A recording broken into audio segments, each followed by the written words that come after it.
वेदघोषांच्या गजरात होमहवनाची सांगता उत्साहात संपन्न झाली।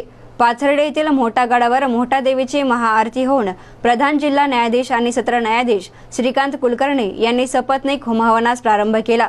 दुपारी होमहवन सांगता होऊन महाआरती आणि नैवेद्य दाखवण्यात आला।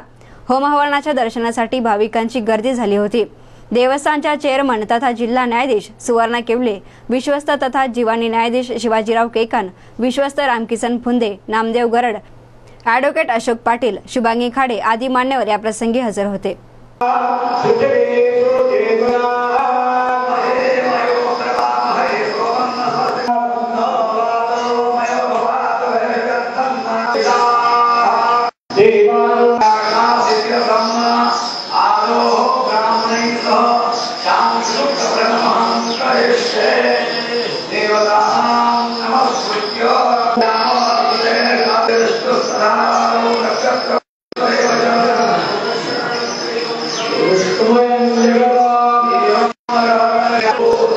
Gracias.